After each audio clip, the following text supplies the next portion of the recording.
So the topic of the talk is migration, religious security, and public schooling within the liberal democratic state. And I wanted to, before I move on to the main components of the presentation, I want to kind of tease out the title a little bit and explain what my thinking behind this is.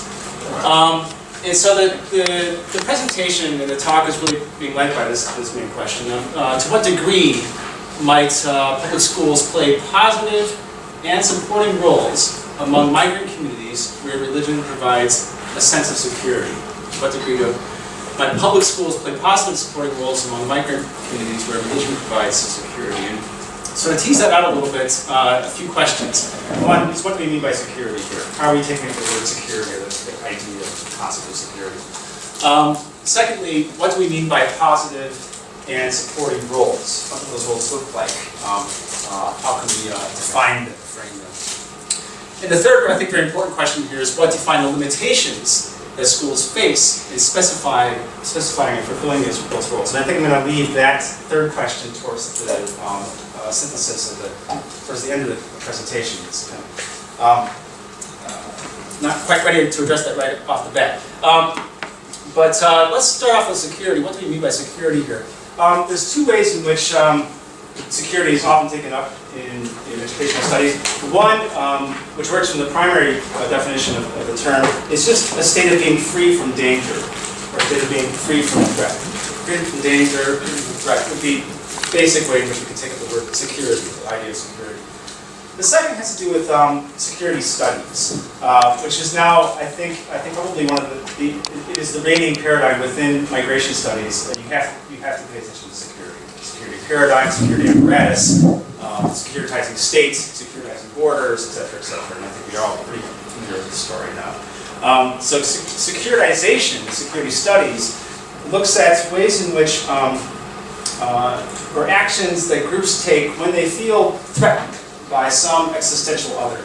Now this could be on the part of a state, when they feel threatened by, for example, the religious foreign other that they don't understand. I think in our current era, Muslims find themselves, unfortunately, in this position amongst a lot of Western states. And the existential threat is perceived to be so threatening, so dangerous, that it justifies extraordinary actions, and sometimes non-legal actions, to nullify the threat. So you see, for example, the suspension of law, undemocratic actions being taken on the part of the state to kind of nullify the existential threat. Now, securitization could also tap into part of another kind of collective or group or order. It doesn't have to be a nation state. It could be a community. In the same sense, we could see a community reacting against the state. The state is perceived as being an existential threat to the survival of the community's being, to its survival. And that justifies, or the community believes that justifies taking extraordinary actions, again, oftentimes unlawful or undemocratic actions in the name of protection, in the name of being protection. So that's a second way in which we can take up the idea of security.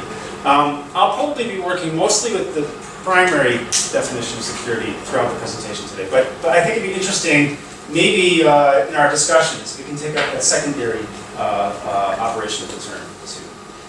Okay, so that's a bit about security. What about positive and supporting roles? What do you mean by that? And here, a few things that I'm thinking about. One is helping students feel safe and secure. Secondly, helping students achieve some independence. And I'm going to be speaking a lot about autonomy today in the talk.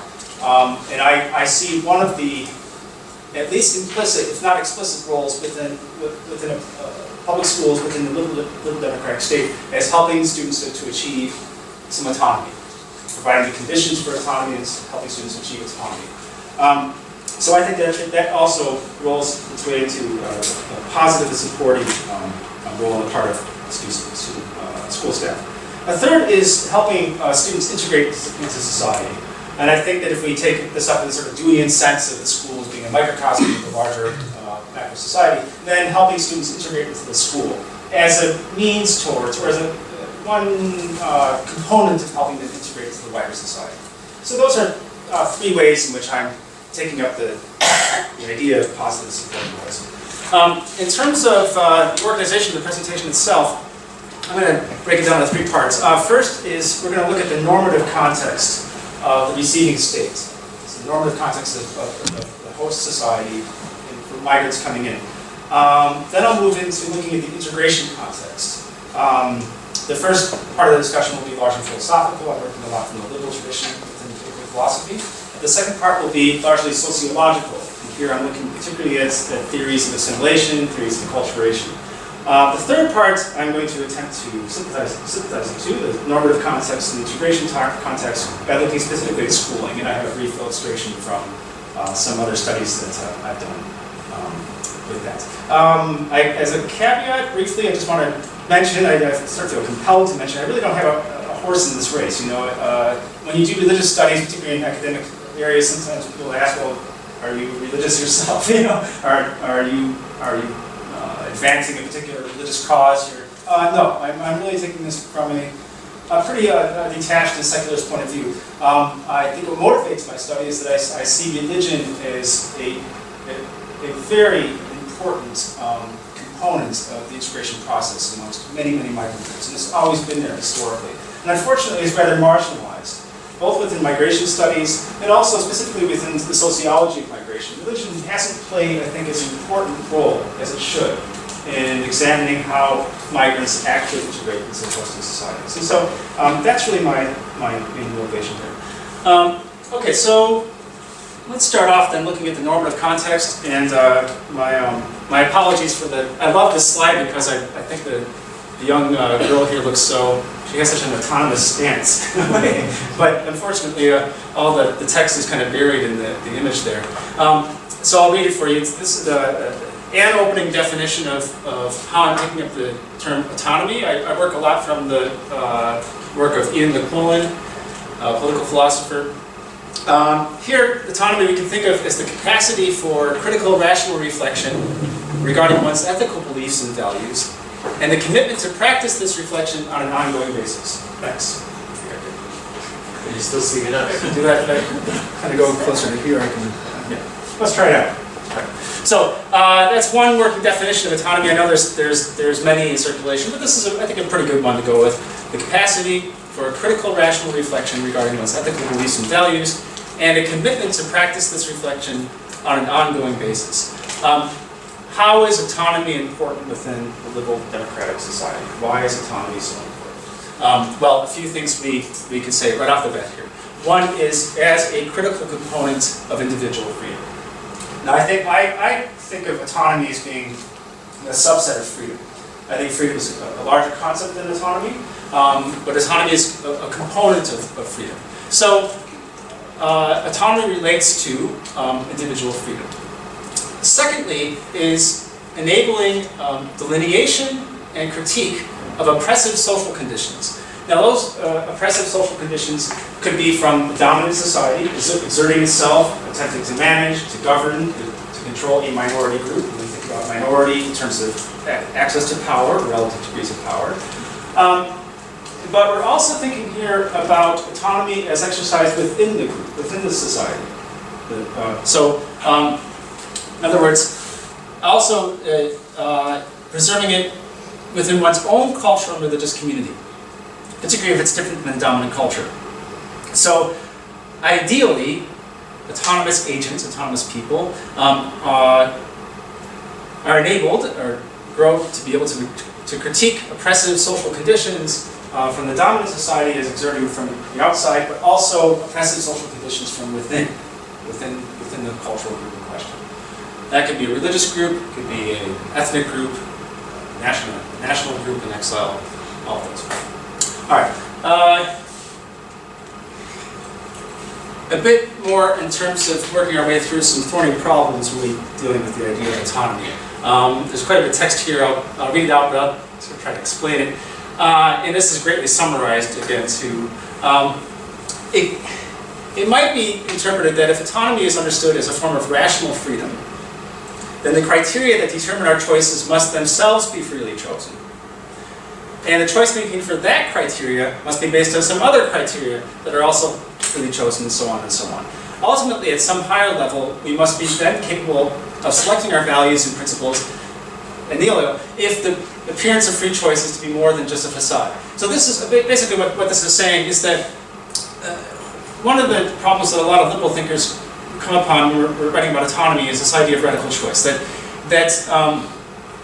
It's impossible for a moral agent, a subject, to completely abstract themselves entirely from all contingent features of a condition.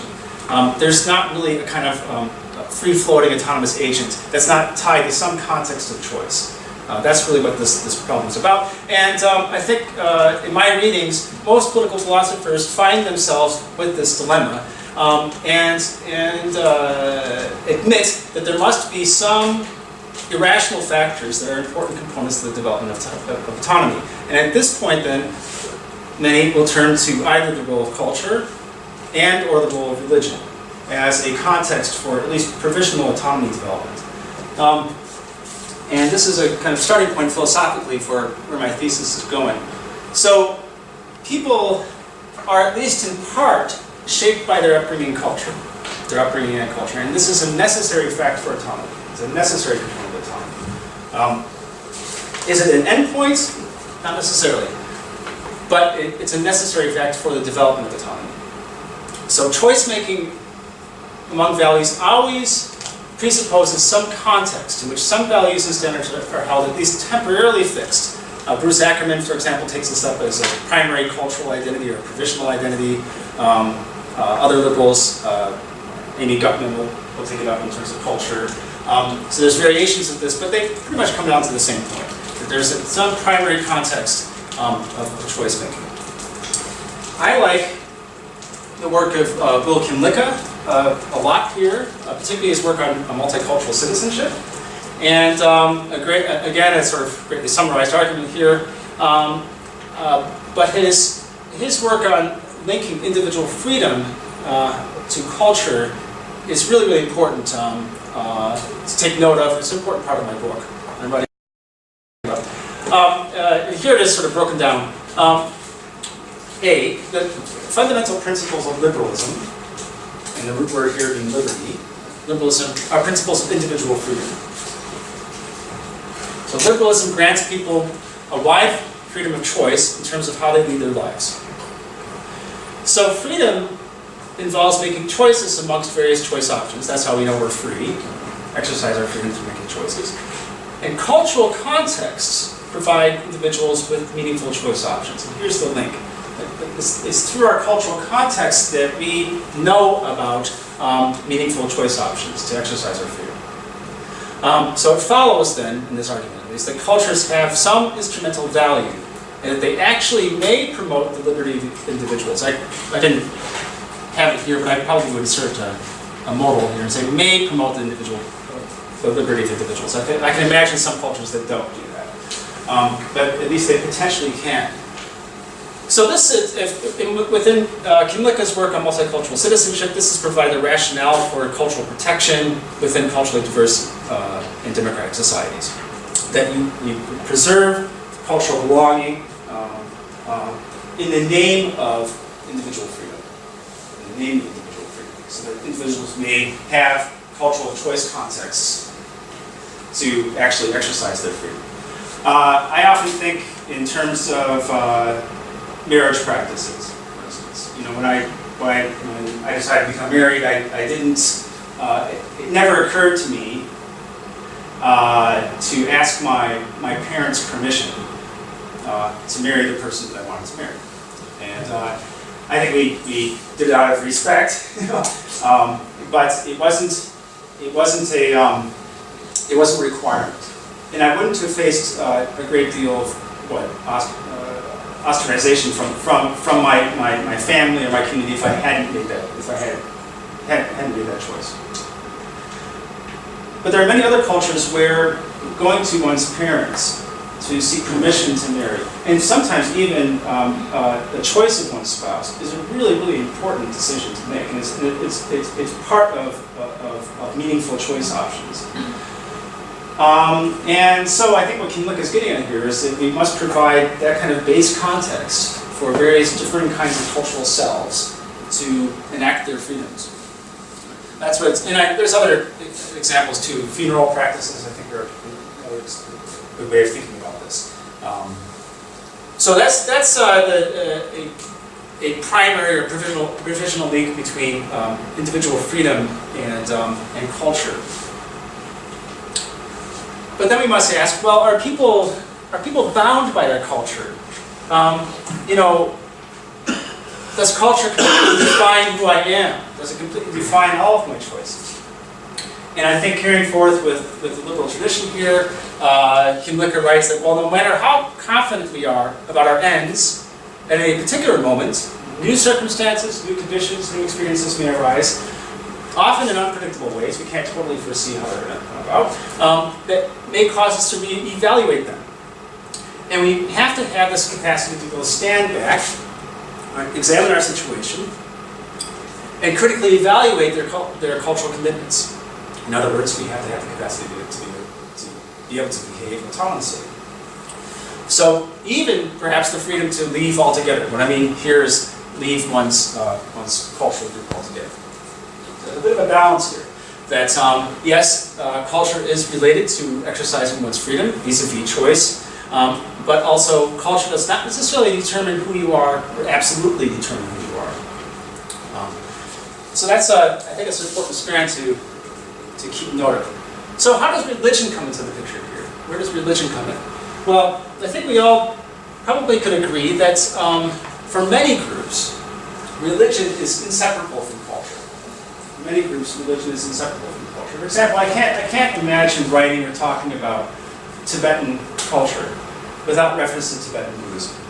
Tibetan Buddhism is so infused within Tibetan culture that it's just, you can't have a meaningful or thorough conversation about it without reference to Tibetan Buddhism. I think the same thing for maybe Saudi culture and Wahhabism. How could we meaningfully talk about Saudi culture without reference to Sunni Islam, and then even more specifically with reference to Wahhabism? Doesn't really make sense. I'm not to say this is not the case in all situations. And of course, there are many cultures. For example, you could think of Taiwanese immigrants to the U.S. who convert to Protestantism once they become Christians. Now, that's not historically really part of Taiwanese culture, so conversion is an exception here. And there's probably others as well, but for many groups, particularly ethno-religious groups, culture and religion are fused in ways that it's really kind of impossible to reference one without the other. So Eric Anderson, another political philosopher that I read a lot and I work from, sees a convergence between Kim Licker's discussion of culture and freedom and religious free exercise. Basically what he advances is that fidelity to a religious community may be seen as compatible with, rather than necessarily antithetical to the development of autonomy. Right, so he sees it as it's potentially compatible with rather than antithetical to the development of autonomy. In plain words, what he's saying here is that you can be religious and you can be autonomous. You don't necessarily have to suspend or transcend your religious commitments to exercise your autonomy.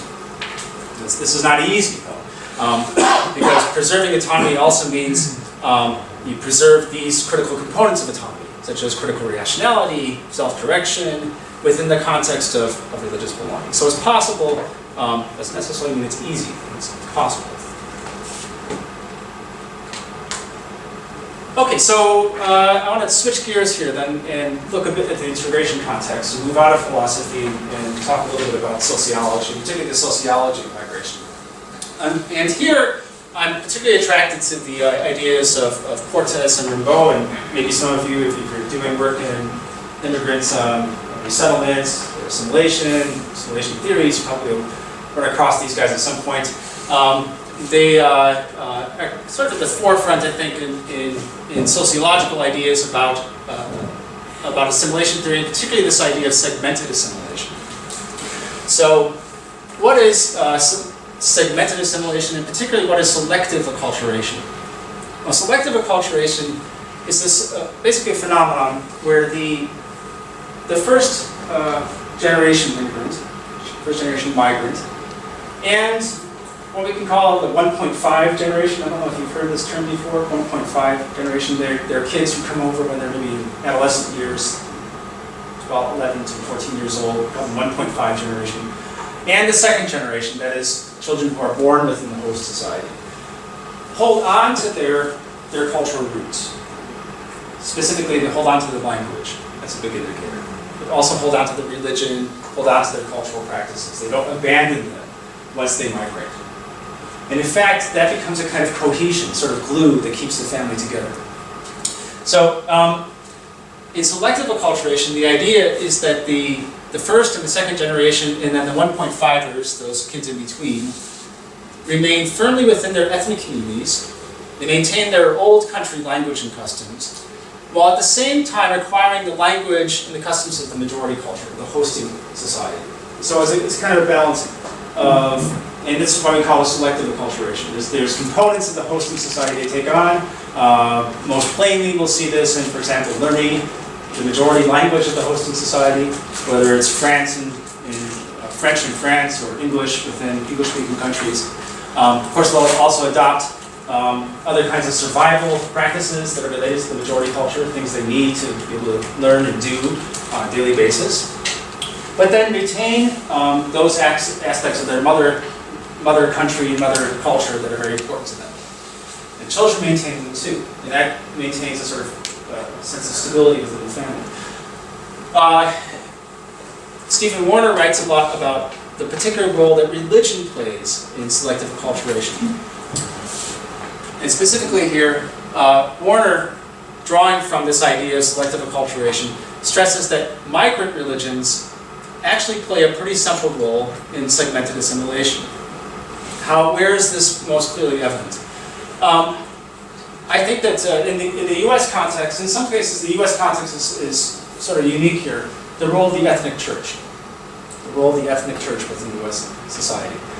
Historically, I can even speak personally about this. My mother, for example, comes from a Polish immigrant background.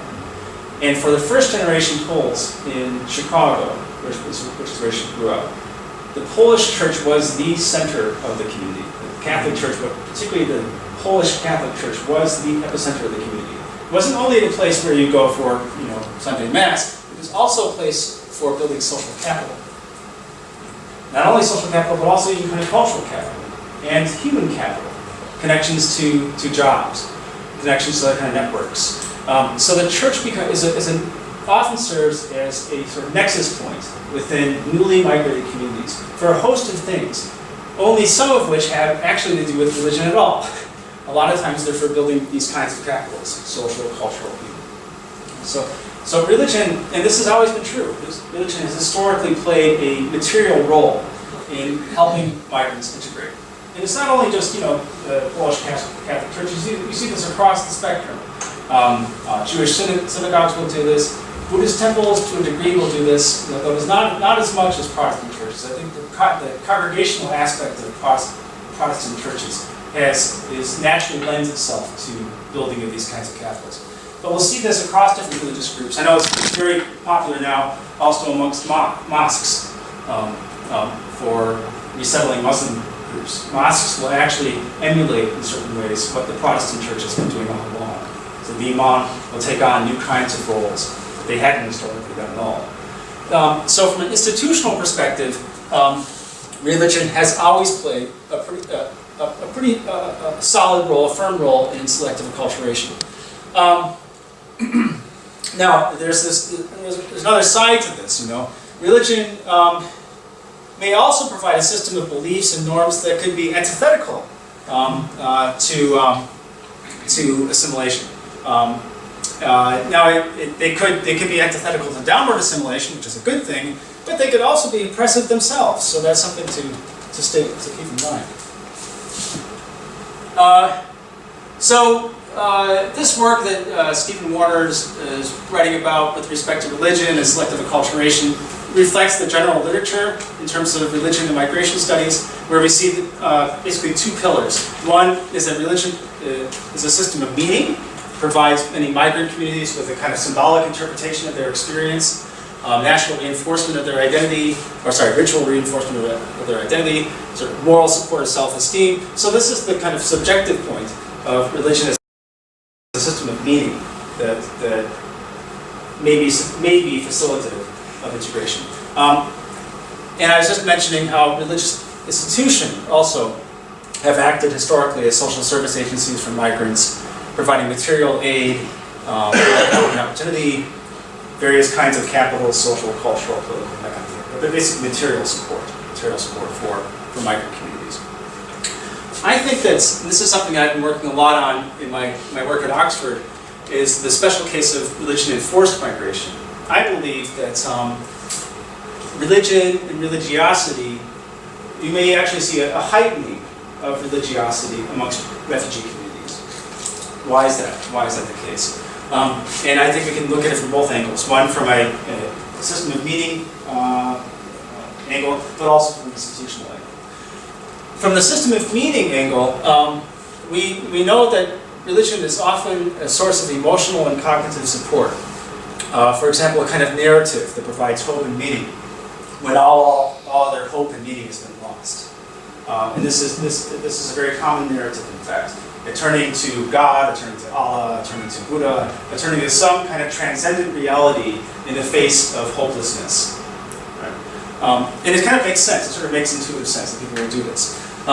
So there's also some very interesting scholarship that's revolving around religion in helping refugees cope with trauma. In some cases, actually, there's kind of a schism in humanitarian work where migrants aren't responding very well at all to secular approaches to trauma, but respond quite well to religious approaches. And the two don't always talk to each other very well.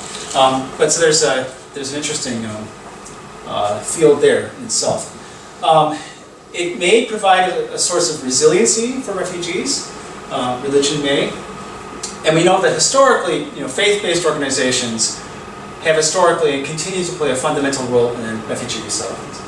In the US context, again, I think last time I saw this, something like at least 10 out of 14, perhaps, agencies that contract directly with the State Department are religious. Catholic social charities, Lutheran social services, or organizations that have been around for a long, long time. There's also the fascinating role that churches have played for asylum seekers, providing sanctuary for asylum seekers, and this has also been with us for some time.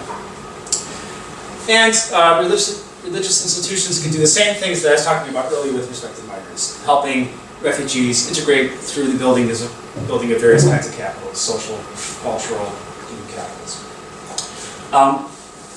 So I think that refugees in some ways constitute a unique case. And I'm not saying at all that all refugees are necessarily religious. Not at all. Many aren't. And many, in fact, flee from religion. Religion is a push factor. They're trying to get away from that stuff. And so that's certainly understandable. We also have cases, though, where refugees may use religious institutions for a period of time to help them integrate. But then, once that period of time is sort of expired, they are no longer kind of religious entitled. So there are interesting cases like this too. But all in all, it's fascinating to look historically and presently how religion has played a very important role for refugee diaspora communities. So, I think in the true liberal fashion, we do have to look at how religion might do the opposite.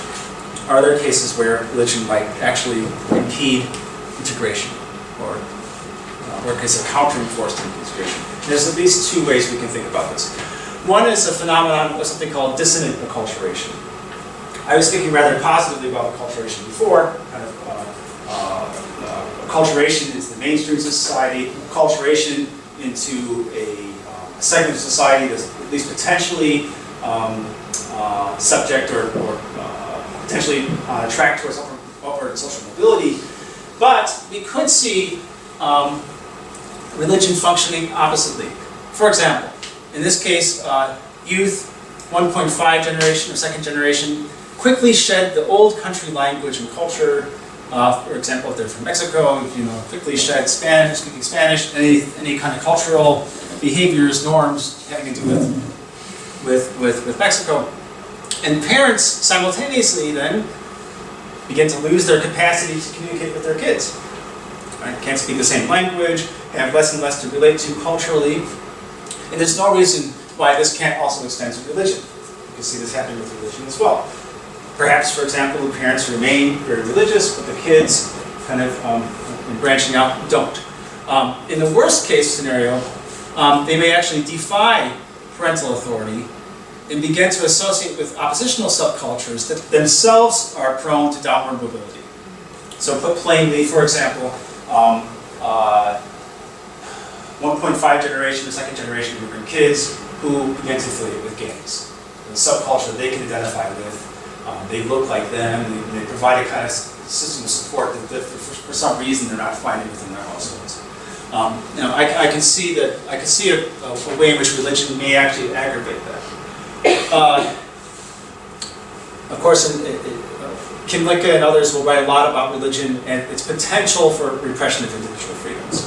And there's a lot of literature about this, where children's opportunities to exercise their fundamental freedoms, like freedom of mobility, particularly for girls, I think this is a good case, not to mention their ability to question, to critique, to revise, maybe even abandon their religion altogether, these things may be restricted by high levels of religiosity within the family and the community.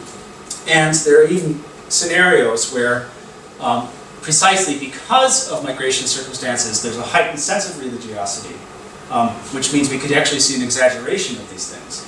So we do have to pay attention to these other factors where religion might actually impede integration and not facilitate integration. Okay, well, anyway, my thesis in this presentation and the thesis I'm kind of working my way with through in the book is that I see a strong connection between Kim Licka's work on culture and freedom, and Anderson's work on religion and autonomy, and Warner's work on religion and selective acculturation. And how I synthesize these three is that, in essence, I think that religion may function positively within selective acculturation to provide the conditions for young people's realization of their freedom and their autonomy. I think that Cortez and Rouveau and Kim Licka and Anderson are basically having the same conversation. So religion may function positively within selective acculturation in such a way that actually provides the condition for young people to realize their freedom and their autonomy.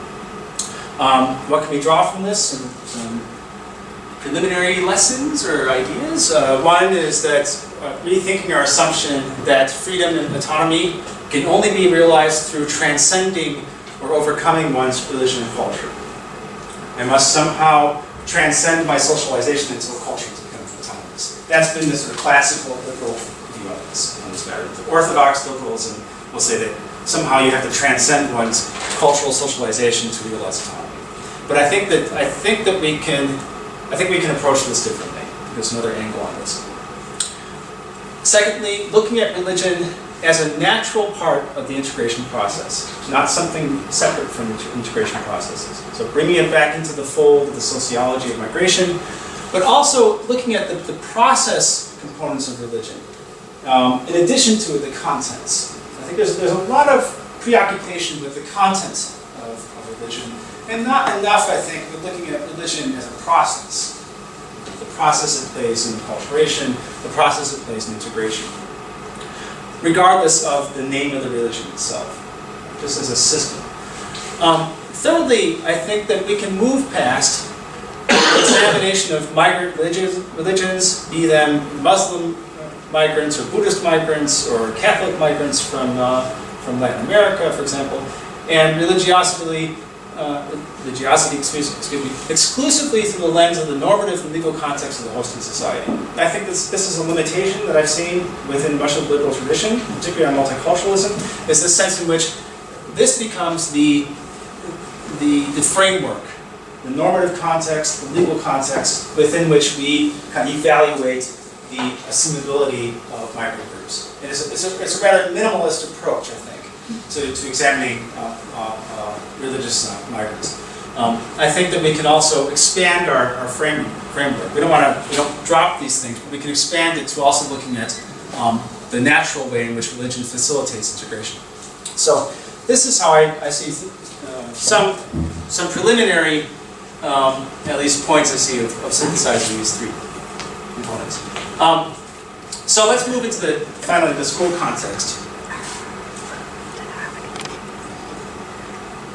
What's a particular lesson for public schools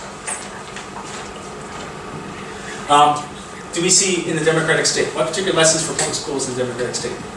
Well, I think the selective acculturation processes as potentially could potentially advance one of the primary missions. That's a separate study that I've been working on. In fact, my partner right here, Dr. Bong, we co-authored the studies coming out. I hope this year. They tell us this year, but publishing. So anyway, this study was called "The Multicultural Analysis of School Policies and Religion in 20 Western Democracies and Challenges for Accommodating Migrant Religions: A Cluster Analysis." So what we did was we basically examined school policies and school practices across 20 Western democracies, and we analyzed how friendly they were to migrant communities, particularly migrant religious communities. How accommodating were they? How much did they recognize religious identity? So here's some things that we examined. Particularly, we looked at major migrant groups, we looked at school policies, and we looked at the level of commitment to multiculturalism as measured by a particular index that looks at multicultural policies. Banting and Kimlicka's work on this. Specific practices that we looked at were dress codes, prayer space, the provision of prayer space for students who want to perform some kind of prayer, religious holidays, and then confessional and non-confessional instruction. By confessional instruction, we mean instruction in a religion. So, for example, teaching Catholicism from within the Catholic tradition, teaching it as doctrine. And then we also looked at non-confessional instruction about religion. So cases this might be like world studies, world religions class, or religious literacy class. More of an objective examination of differing religious beliefs, different religious systems, without teaching within them. So that's how we differentiate between confessional and non-confessional. This is probably a bit of a distraction. I'll just describe it. I wish I had time to go into more detail about this, but what we did was through using hierarchical cluster analysis, we grouped our countries into 5 major clusters. Those being high religious freedom providers, Australia, Canada, and Sweden; moderate religious freedom providers, Austria, Netherlands, Portugal, Spain, Denmark. Something we dubbed Christian-focused religious freedom providers, which are characterized by Finland, who else we see here? Germany, Greece, Ireland, Italy, Norway, Sweden, UK, and committed secularists, France and Belgium, and then sensitive religious freedom providers, New Zealand and US. There's a lot to say about this study, and I don't really have a lot of time for it. We tried to avoid things like methodological nationalism by looking at particular regional approaches within those states to school policies. Places like Switzerland are very important to do that because you have different cantons with different kinds of school policies. So anyway, that was the basics of that approach. And I want to hone in here on prayer space. So here's what we're thinking about in terms of prayer space, or the way we're framing prayer space. We write in the study that the provisions for prayer space within public schools, so long as the spaces don't infringe upon the education of other students, and they don't result in a school's endorsement of any particular religion. That's often read as establishment protections. They are important for the exercise of religious identity, and like the wearing of clothing and symbols, for example, the hijab, or wearing a crucifix, may be important parts of the expression of faith. Providing space for students to pray during the day is different than requiring either individual or collective prayer, or folding it into the formal curriculum or informal curriculum of the school. In the name of equality, prayer spaces must be open to all students. We can't privilege one tradition over another. If these conditions are basically satisfied, we believe that school policies that provide spaces for students to pray both recognize the existence of multiple faiths and they accommodate students in exercising those faiths. So that's a kind of a brief framing of prayer space. Now the U.S., and I'm just honing in on one particular country here, the U.S. received a rather low score in our study. In fact, I think the U.S. received the lowest score, next to, is that right? Yeah. Why is that the case? I mean, it was sort of surprising to us. Why did the U.S. receive such a low score with respect to prayer space? We think that this, and I know from personal experience of working with a lot of school administrators, that there's a lot of anxiety about establishment clause violation. In other words, there's anxiety that if they provide prayer space, the school may be seen as endorsing a particular religion. That's establishment. And so there's a lot of anxiety around legal concerns. If we do this, we're going to be in violation of the law. Then I'll get in trouble. So a lot of this sort of protecting my job kind of stuff. I think that's probably a major component here. I think there's other factors too. I think ignorance is a pretty big factor. I don't understand why they need this. It's not part of my life world. And that can be an obstacle towards providing those kinds of spaces, that kind of thing. So just plain ignorance too, not being aware, not knowledgeable. Well, synthesizing everything we've had so far, I think that crafting a policy regarding prayer space, we could see these spaces as a means towards helping newcomer students actually integrate. So in other words, we could see prayer spaces in schools as a natural component of the selective acculturation process. So I think that what I'm suggesting here is that we can learn from our discussion of selective acculturation, of the way in which selective acculturation potentially advances autonomy and individual freedom, and see these kinds of policies, these measures, as helping students to integrate, not just as meeting a demand. We're not satisfying a demand because it's being voiced, or because we think it's a good thing to do, or it's politically correct, but seeing as sort of participating in a natural process that's going along. So this and many other kinds of measures, we could bring them into the fold of acculturation processes. Now there's some challenges to address. It's not easy to do this. I see at least these two main challenges, and there's probably more. One is dissonant acculturation. Could the provision of prayer space in public schools possibly facilitate dissonant acculturation? Is it possible? Yes, it is. It's possible that providing prayer space within a school could actually facilitate dissonant acculturation. If prayer is used as a form of oppositional behavior, I could imagine a way in which prayer space could actually do the opposite of your effect. Secondly, repression of individual freedoms. Could the provision of prayer space in public schools possibly repress individual freedom? Yes, it could, but legally it can't. Legally it can't because, as we were saying before, I think we can only meaningfully talk about providing prayer space if the school does not endorse a particular religion, if it doesn't require students to do so, if it excludes some groups but includes others, then yes, it would repress individual freedom, but it would only do that, I think, in clear violation of the law. So if these kinds of conditions are accounted for, then I think that the provision of prayer spaces, like many other kinds of efforts, could be seen as a kind of positive and supportive role. So I think that brief example, so here we are. Thank you.